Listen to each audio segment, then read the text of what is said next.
This is Histories and Mysteries. I'm Ashley. I'm Jessica. And I'm Rochelle. And on this week's episode, it is Halloween. Yay! Yeah. I'm stoked. Me too. So Ashley is going to be talking about some spooky haunted places. Yeah. And I am going to be talking about the role of fantasy in sexual assaults and sexual homicides. Yay. We also have some pretty cool listener stories that Jessica was kind enough to gather for us. So we'll be reading some haunty stories too. Yeah. Cool. I figured I'd jump in since Evie was talking. You can take that out, but joined by my child. All right, so last week's episode, Rochelle's stories kind of inspired me, and I wanted to stay on the haunted kind of like spooky aspect of it. So I actually just like Googled haunted places, and I got this list from I think BuzzFeed of like the most haunted places in the world. So then I started looking into them. So curious to know if I know them all or not. I think will definitely know one of them. Definitely for sure one of them. I don't know about the other two, but so I got my sources from this blogger called Attic Voices, which really creeps me out.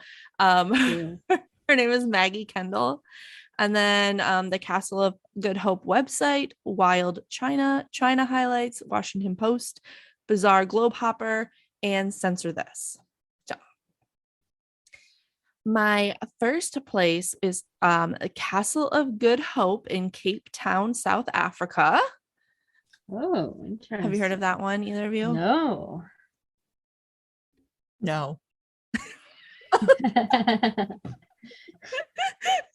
Okay.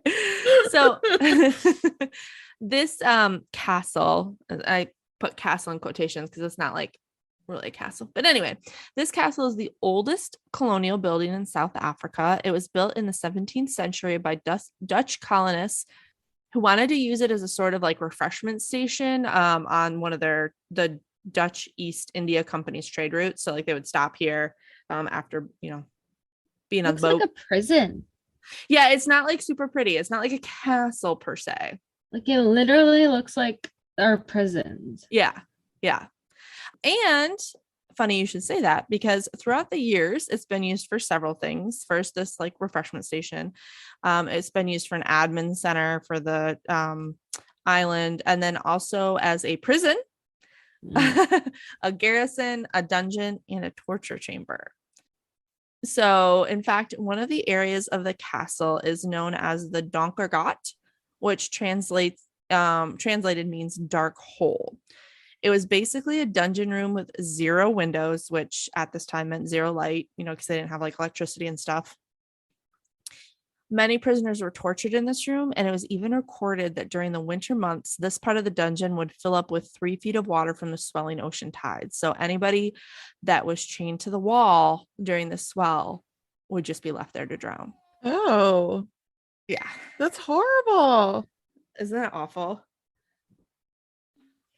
So as renovations have occurred on this building, they keep finding more and more sealed off brick bodies rooms. No, but sealed off brick rooms. Okay, that's so good. Yeah. So like what caused them to seal these rooms off, but then they left like the Donkergat open. So it's kind of weird. But one of the most well-known ghosts of the Castle of Good Hope is that of Pieter Gijsbert van Noot. Nailed it. Who was the governor. Thanks. He was the governor of the castle in the early to mid 1700s. And he was kind of a dick. So in April of 1729, Van Noot sentenced 7 soldiers to death by hanging them for desertion. But the council said his sentence was unjust and illegal condemnation, and they actually sentenced him to a lesser punishment, but Van Noot overturned their decision, determined to see these men swing from the gallows. One of the soldiers who was about to be hanged demanded that Van Noot come to watch what he had ordered, but when Van Noot refused, the soldier cursed him with his last breath. That night, Van Noot was found slumped over dead in his chair with a look of Ew. shock on his face. Yeah. It's said that his ghost still roams the halls of the castle, cursing out anyone who was unfortunate enough to come across his angry spirit. Unfortunately for the living in this castle, Van Noot is the tamer of the spirits who haunt this place. Security guards reported endless screams for help coming from the torture chamber and a powerful force that seemed to try to suck them in to the Donkergot, or dark hole. In 1952, one couple were given special permission to stay overnight in the castle. I couldn't figure out why. They said in the middle of the night, they were awoken to a soldier telling them they had to wake up. When they asked what was going on, he said that there were bus drivers and conductors riding in the street and that they had to leave. As they exited the building, they realized that nothing was going on and the soldier was mysteriously gone. So that is the Castle of Good Hope, and it's still there. They have a website. I think you can stay there now. But Ooh, that's cool. That's so creepy, especially like the hole. yeah. So the next one is the Forbidden City in Beijing, China. Have you guys heard of that one? Yes. I don't. Sounds familiar. Okay. So the Forbidden City is basically like a castle or like several buildings that make up like the palace system. It was constructed in 1406. So yes, very old. And it took 14 years to complete. Wow. During its time as the actual palace of China's rulers, it was home to 24 different emperors and had seen several fires, teardowns, and remodels. It was named the Forbidden City because the Chinese believed that their emperor was the son of heaven, so he was divine, which means that no mere mortal was deserving of being in that castle. And with such a long history, there is bound to be some unsettled spirits that still roam its halls. Concubines, servants, guards, and even emperors themselves would poison, maim, and murder anyone that got in their way for the quest for power. One of the most infamous tales from the Forbidden City is that of the Ming Emperor Yongle, I think. He was an emperor who ruled over China when the Forbidden City had been completed. He had invited several foreign dignitaries to the palace for its great unveiling. And during this time, a sex scandal had erupted within his harem. Whoa. Yeah. They didn't say what it was. They just said a sex scandal. And it had threatened to humiliate him in front of the world and all these foreign dignitaries. Sounds like you kind of said sex candle. And so then I can just picture like a dick that's a candle. It's a candle just getting in the way. No, a sex scandal. And a so dick scandal. I don't know why I said it like that. So, with fear of humiliation, the emperor had his guards slaughter an estimated 2,800 people in one night. One person said that they were horrified to see that the victims had been split, ripped, and torn to shreds. They murdered the concubines, their servants, and the eunuchs that protected them. Also, the emperor could save face. It wasn't until the 1940s that the Forbidden City was open to the public. And once open, the ghost came out to play. One such ghost is that of a woman dressed in all black roaming the halls. If you approach her, she turns to speak, but she has no face. Oh, only black hair around her featureless head. Oh, ew. Oh, okay. Yeah, love. Other guards have seen women crying in what would have been the concubine room, and another woman dressed in a white dress roaming the halls sobbing. They have witnessed odd animals roaming the property, but only at night.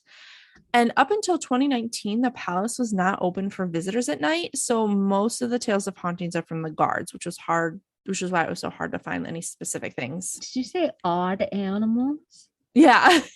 What are the odd animals? I don't know. They didn't like say, they just said the odd animals. Okay, I think it's like the odd animal would come by, not like odd animals. Maybe.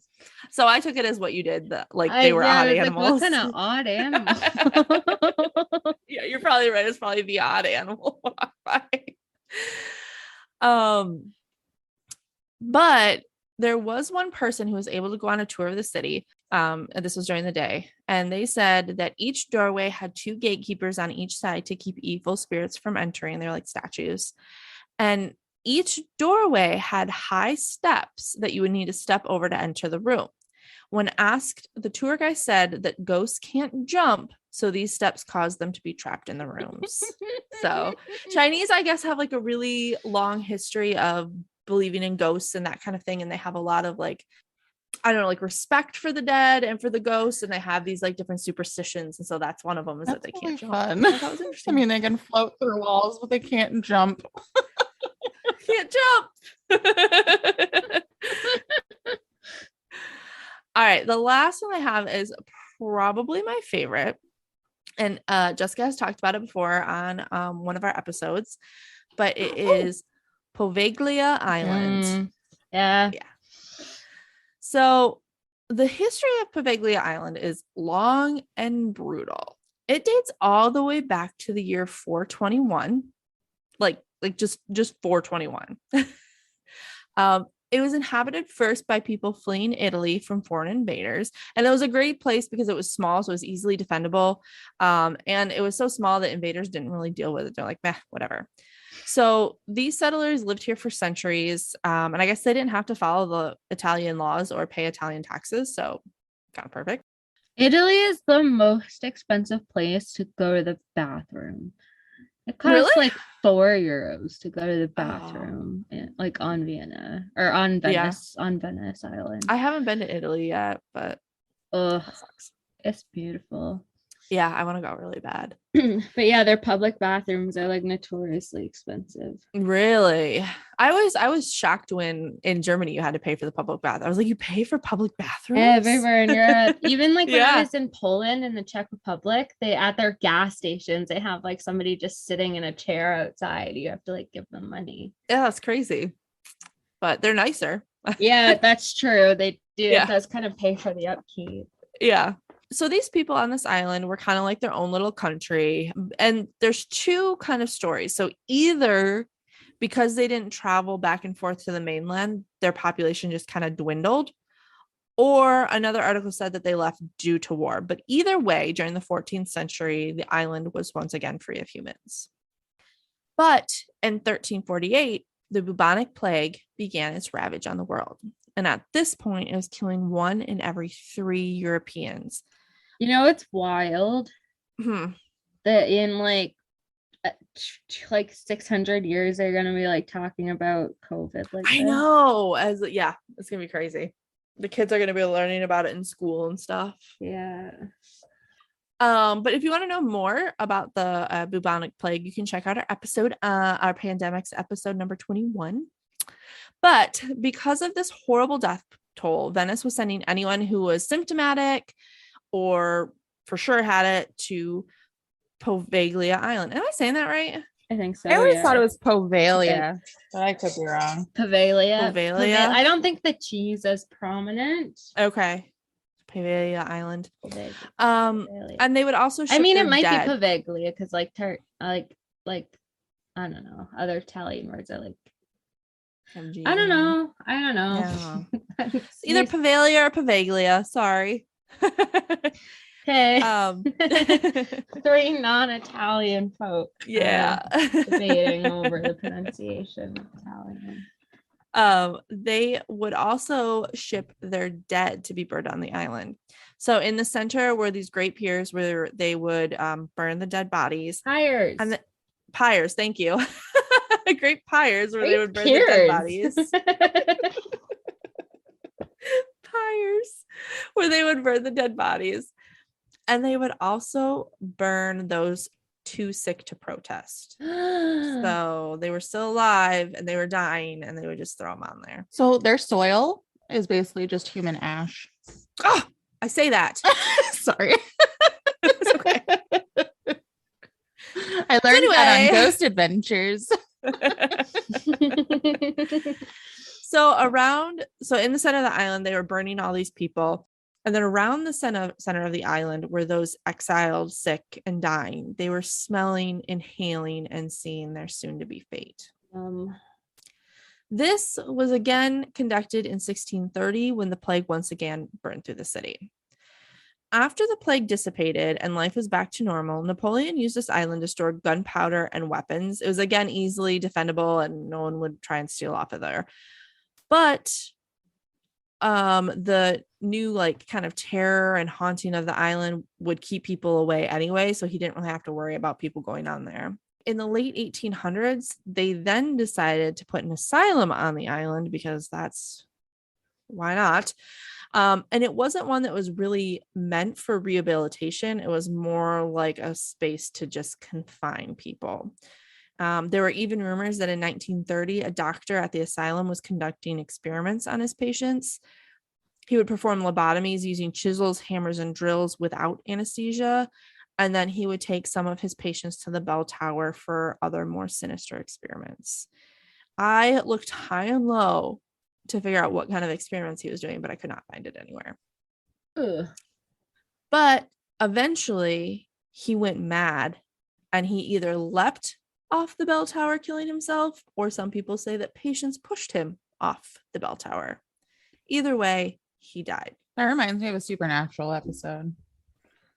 Like Dr. Alcott or something, and he was experimenting on the patients. Oh yeah. Anyway, I don't remember that one. I love Poveglia Island. I think the history is so cool. It's so fascinating. It was also made into a geriatric center for a short time, but that closed pretty quickly after it opened. And the island remains abandoned to this day. It is illegal to visit, and even local fishermen steer clear of the island. It is said that 50% of the island's soil is human ash. That's wild. Yeah, and I tried to find some really good haunting stories, but because you're not allowed to visit there aren't really any. And I know there's people that have snuck on that island, but if they have, they are not telling their story. Well, Ghost Adventures went on and they had some really interesting experiences there. Yeah, I did see the Ghost Adventures went there, and they said they couldn't finish the night out, but I don't really put stock in anything they do, but that's just me. Same. So that is my little haunted stories there for Halloween. I loved it. Thanks. No worries. So some more creepy factors is your story, which can be really creepy, but like in a real human or awful creepy kind of way. Yes. Yeah, I did a criminal profiling course back in college, and it was like around the time that I was starting to date. I think I mentioned this before.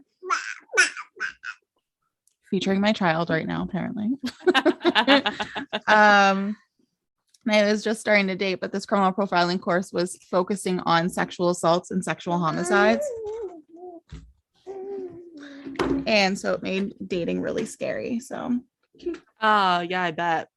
The more you know. yeah, right? exactly.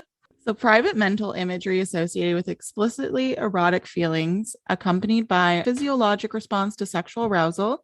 A sexual fantasy may be defined as an erotic yearning or constellation of mental images that evoke sexual arousal. Mm. So daydreaming, as Sigmund Freud described this verb, is a tool to experience repressed desires and instincts that weren't acceptable in our waking world.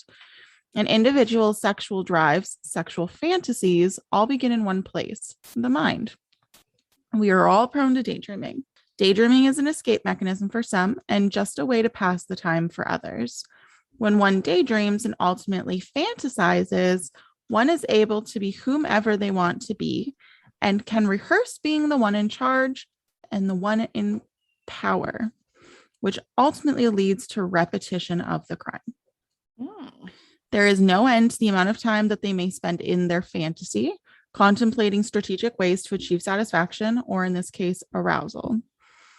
The role that fantasy plays in sexual assault and sexual homicide crimes is immense, as it acts as an escape mechanism for troubled souls, which in turn creates a false reality, fueling inappropriate behaviors and in due course leading to serial criminal behavior. Mm. Oh, that's kind of what happened with Ed Kemper. He started fantasizing first. and it makes led to his sense. behavior. Yeah. So fantasies give people the opportunity to escape reality, if but for a moment. An individual may have low self-esteem and fail to confidently fit into the real world. However, in their fantasy, they are able to be strong, confident, and dignified. Fantasies have the ability to make someone more self-assured because in their fantasies, they come out on top. I mean, in your fantasy, you're not going to be the one that ever loses. Right. Exactly. You can You're going to tailor be it. the best. Yeah. Yeah. In most cases of violent offenders, they have an extensive history of mistreatment by others in the early stages of their life.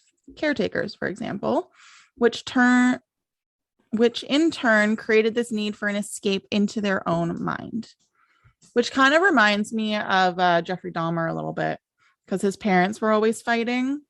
Yeah. So, and he did say, I think he said that in one of the interview that like he would escape into his mind or whatever. yeah.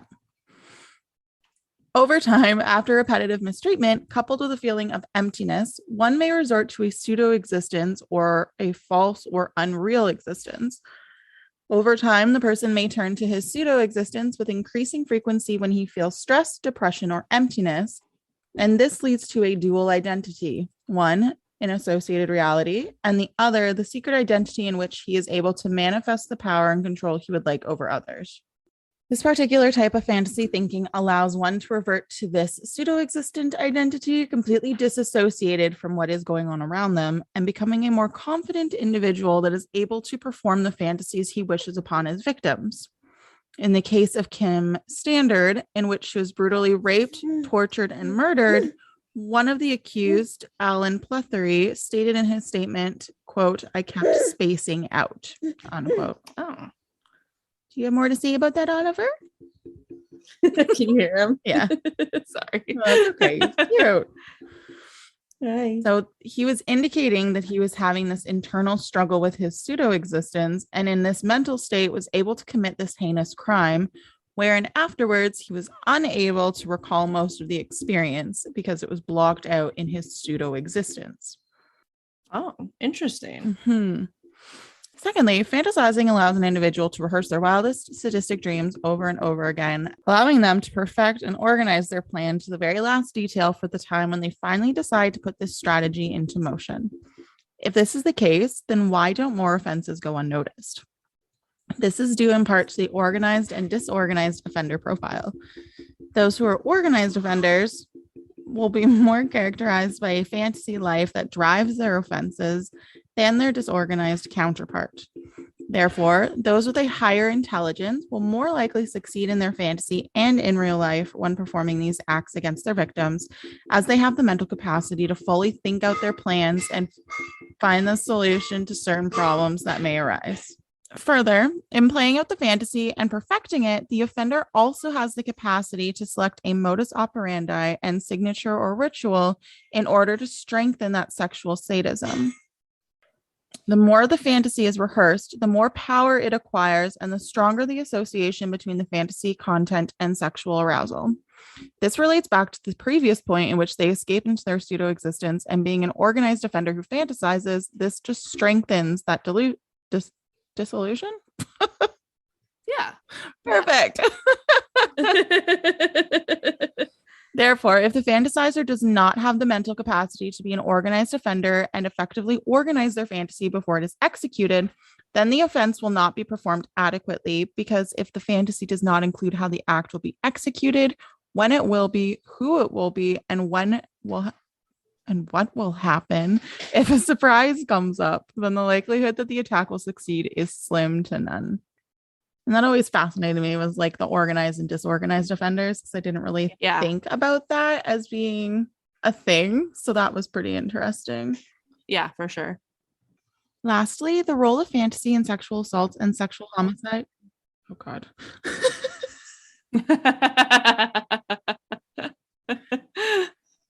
Lastly, the role of fantasy in sexual assaults and sexual homicides plays a part in the sense that fantasizing makes the offender want more and to commit the act again. When the paraphilia is sexual homicide, the experience of the act, such as obtaining the victim, performing ritualistic acts, engaging the victim sexually either before or after death, killing the victim, disposing of the body, eluding detection, and following the police investigation in the media provides a compelling motive for repetition. Yeah. Essentially, this follows the thought of if at first you don't succeed. However, it's for those that do succeed. Yeah. An offender isn't going to continue to commit a crime as odious as sexual assault or homicide if they were unsuccessful in carrying it out the first time. And this is related mostly to disorganized offenders. Oh, that's interesting. Yeah.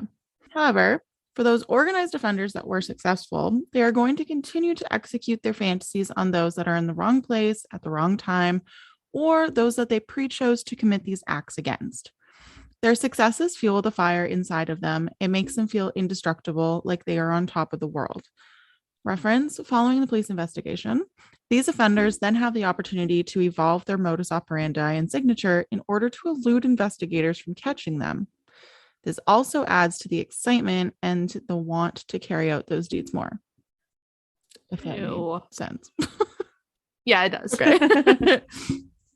There is a functional relationship between fantasy and repetitive assaultive behavior in the sense that the more developed and successful the fantasy is when performed in the real world, the more likely an offender is to continue committing these indecent acts upon humanity. In conclusion, the role fantasy has in sexual assaults and sexual homicides is that fantasizing gives one an escape from their life. In fantasizing, one is able to organize their thoughts and plan a perfect crime. And finally, fantasizing success enhances the will to repeat the offense. And there we go. I hated it, but it was great. It's just creepy to think about like how much fantasizing and thinking about their crimes they do before they actually commit them. I know, and like all the thought that goes into it is it just makes it even more creepy. And when I was trying to date and this class was just focused on sexual assaults, I'm like, oh no, I am so scared to meet anybody in public. Ugh. And I met Kyle at 1 a.m. at a coffee shop. No, 1 a.m. Why? Because I finished work at midnight. And that's Oh, when I was geez. getting to the coffee shop. Otherwise, we would have to push back our first meetup for like another month or so. Oh, gotcha. So we had been talking for a while, for like a couple months before we met in person, just because I was working so much and he had his son and it was just not lining up. So he bit the bullet and was able to. And then we were at the coffee shop till like 7 a.m. Well, at least you met in a public place. Yes. But it was funny because we were there from 1 to 7 and we were 3 hours inside and we're like, okay, I guess we should probably get going, like go home. And then we spent another 3 hours in his car just talking. You went into his car, Jessica? Good thing Kyle wasn't a murderer. Yes, thank goodness. He's pretty good to me, so That's good. Yeah. All right, should we do some of these stories or like what do you want to do? All righty. So I got permission from some of these people to use their names and I also got their pronouns. So the first one is from Gemma, she, her, and she's awesome. She just started listening to our podcast. She said, she sent me a message this morning and she's welcome, like, Gemma. Yeah, she's like, I love it so much. You guys made me laugh out loud on the treadmill. Oh, good. I'm so glad. Me too. So she says, hiya, love. He's 14. Her son. She was talking about her son. Sorry. Gotcha. He's 14 now, so I'll try and remember all of it. My pregnancy with him was odd from the start. We were told due to a medical condition, we had less than 1% chance of getting pregnant. So we were surprised and thrilled to find out we were. As soon as I found out I was pregnant, I knew I was having a boy. Everyone told me to keep an open mind, but I was positive and started buying boys' clothes. Oh, wow. When I was 12 weeks gone, I had to have a special scan and blood tests to check everything was okay because medication could have caused abnormalities. While we were waiting, my mom suddenly burst into tears. She insisted the baby had whispered to her he would be okay. Aww. And all tests came back fine. When he was born, the midwife held him and said, "Oh, he's an old soul." Oh. I didn't ask what she meant at the time because I was obviously exhausted, but I wish I had now. When my son was about 2 months old, he started acting weird if I held him on my stomach. He would wiggle and cry, but if I held him on my hip or put a pillow between my stomach and him, he was fine. The following month, I found out I was pregnant again. Oh, he didn't want to gush the baby. Yeah. We often saw orbs around him in photos, and he would often look and babble at nothing, but nothing felt threatening, and he was happy enough, so I didn't think much of it. When he started talking, things got stranger. Oh, geez. He would tell us about when he was here before they didn't have TVs or talking toys, but he had a wooden truck he loved. He also lived with another mummy and daddy, but he still loved us. The orbs got more frequent, and he would sometimes see them on his and we would sometimes see them on his baby monitor, and he would be laughing at them. Ugh, that would creep me out so much. I know. It would be awful. One night I heard him laughing and saying, "That's funny." So I asked him what was, and apparently the man in his room was telling him jokes. That's terrifying. At Awful. least he's telling him jokes, though. Yeah. Okay, nice. As he got older, he started talking about being here before less, but he told us he used to fall a lot, but he likes running now because he couldn't before. He also likes the food he has now better because food was always cold before. We asked him about where he lived, but all he could remember was lots of long grass, like when Daddy doesn't cut our garden. He's always been a hungry kid, and as soon as he finished his breakfast, would say he was hungry and ask when was lunch. One time, he was around 5, I laughed and said he didn't know what hungry was, and he looked really sad all of a sudden and whispered that he did. It was like a shadow passed over his face when he said it, but when I asked what he meant, he brightened up suddenly and just ran off to go play. Oh my gosh. As I said, he's 14 now and doesn't really remember any of that. However, his room is next to mine, and during lockdown, I would often FaceTime family and friends from my desk.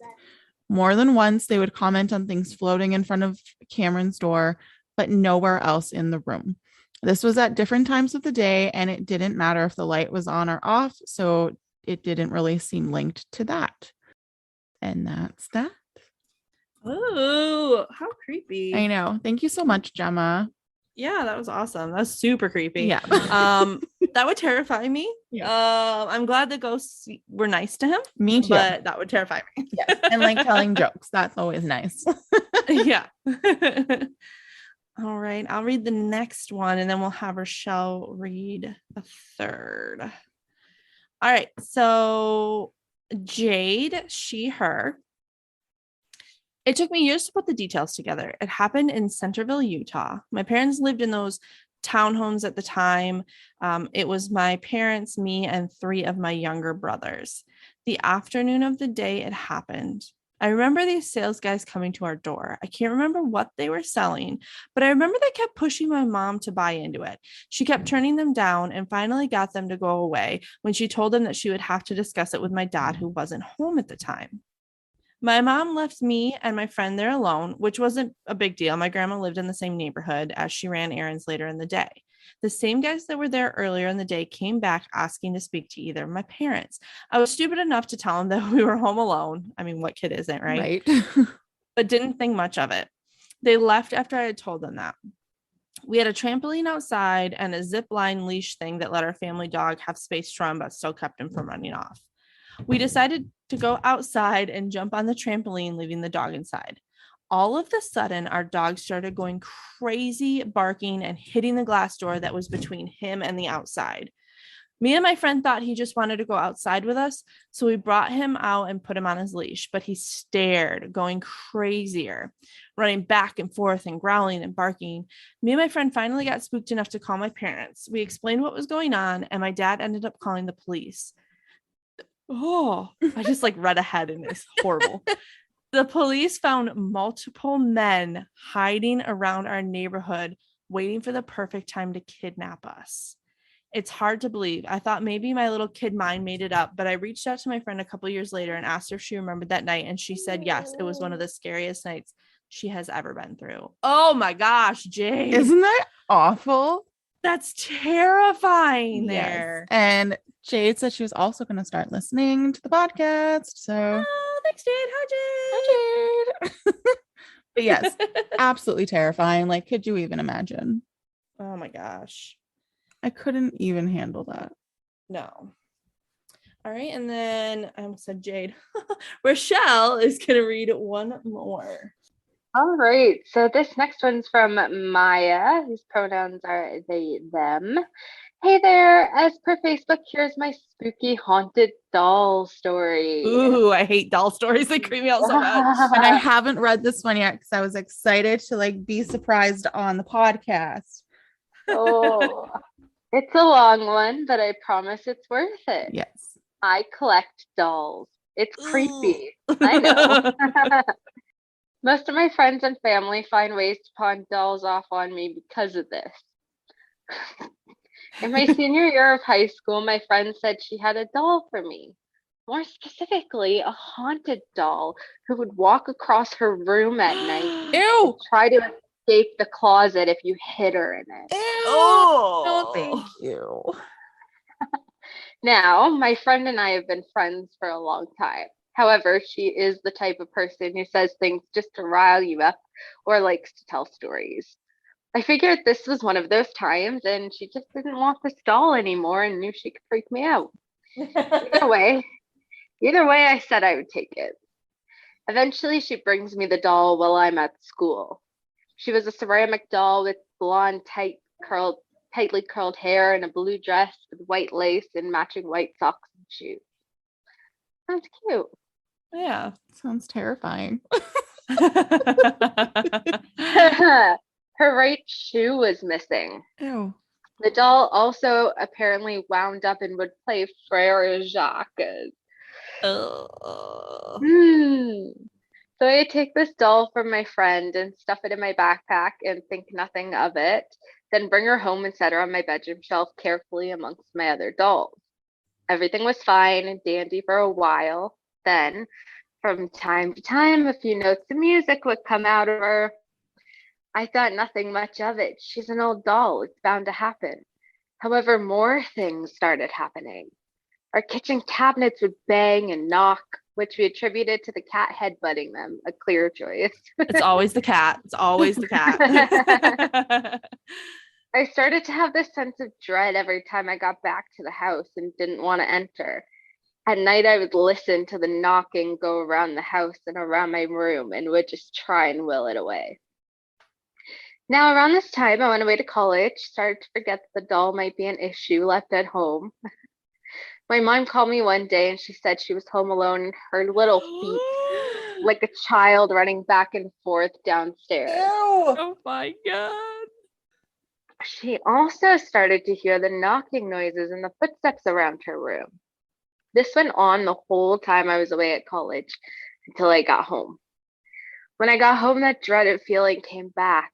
I had trouble sleeping, started to get sick a lot when I was home, and the cabinets had escalated to full-on slamming randomly. Oh, no. Eventually, my mom and I got fed up with it, decided to take matters into our own hands. We turned off every electronic and light in the house, set out to find where it was coming from. Lo and behold, the negative dread was coming from my room, specifically the little blonde doll. Yuck. While we were in the dark room, we heard little skittering noises Ew. and saw a dark goblin-like creature running around. My mom picked the doll up and decided we needed to be rid of her. Yeah. I would agree with that. Burn the whole house. Start over. Yeah, oh God. However, it was the dead of winter in Massachusetts, and there was no way we could bury her or burn her. So we did the next best thing. We shoved her into a grocery bag full of sage and started driving to the lake at the community over. It's a great plan.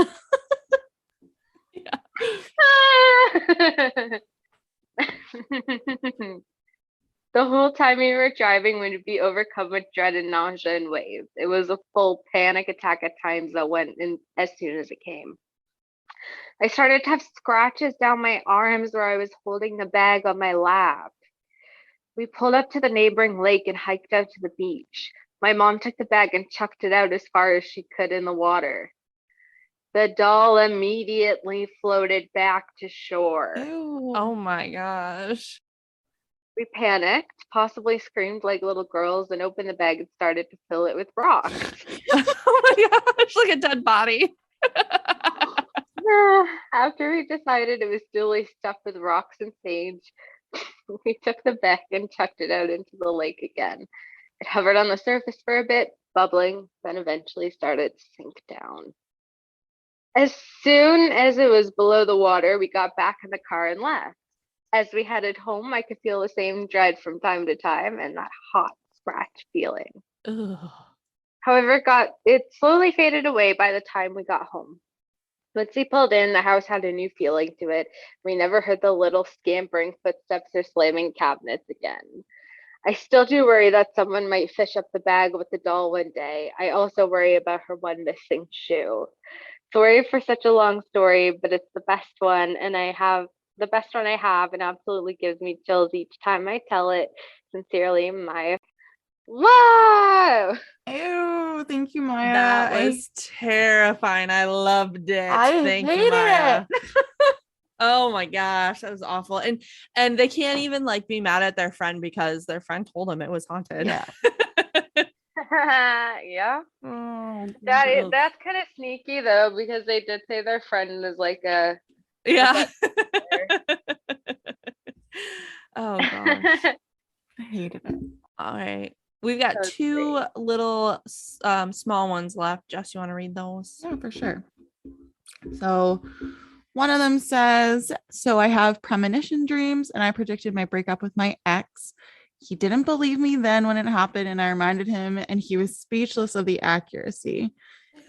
Has not been my first nor last dream I've had, probably around 2010. The way I know it is not just a freaky dream is because it is a lucid dream. I know I'm dreaming and that I'm receiving a message. Ooh, That's pretty cool. Yeah. I've had that before. Yeah. Yeah, quite a few times actually. Creepy. I don't know that I've ever lucid dreamt. I'm scared to lucid dream. Because, Why? well, I'm just like, they always like say that those creepy ass demons are there and that you're like more open and prone to that shit when you're trying to like lucid dream. And Ew, I didn't know that. I don't see those kind of things when I lucid dream. well, that's nice. I just kind of like realize that I'm dreaming, and then I try to think of like the coolest thing I could do in that moment. I've done that a couple times. Like I knew I was dreaming and I was kind of like half awake, half asleep. And I was able to kind of control what was going on. I've only ever had it like once where I knew I was dreaming, but as soon as I figured it out, I woke up. So Oh. Oh, I see. Yeah, no, every time it's so funny. Like every time I drive in my dreams, the brakes never work, and I can't run fast forwards. I have to run backwards if I'm like running away from something. Weird. Oh my goodness, that's crazy. Like I don't know, it's just strange. That is weird. I have to run fucking backwards because it's like I'm running through peanut butter if I'm running forward. That's so weird. So there'll be like something chasing me, and then you just see You me can't like do fucking it. backwards. Oh my goodness. All right. And the last one was my baby cousin predicted all of her half siblings, a miscarriage, and told me I am her best living friend. Oh, who's her best dead friend? living. Yeah. My best friend also dated a guy that we couldn't remember what he looked like, and everyone else had a different description of him. Oh, ew. Yeah. Isn't that crazy? That's weird. Yeah. That is super weird. Ugh. So those are all of our stories. And thank you. Yeah, we loved them. Thank you so much for Everybody. getting them together. And for those of you that sent them in, we really appreciate it. No problem. And we hope you all have a wonderful, spooky, safe, happy Halloween. Happy Halloween. Yep. If you want more of us three lovely ladies, you can find us on historiesandmysteries.ca. We are on TikTok, Histories and Mysteries Pod, and we are on Instagram and Facebook, Histories and Mysteries. And if you'd like to rate and review us, we would really appreciate it because it helps us get out there more and give you guys more content. And I want you to write in and tell us about your best Halloween ever. Yeah, that'd be awesome. All right, everyone. We look forward to bringing you 2 new stories next week. Bye. Bye.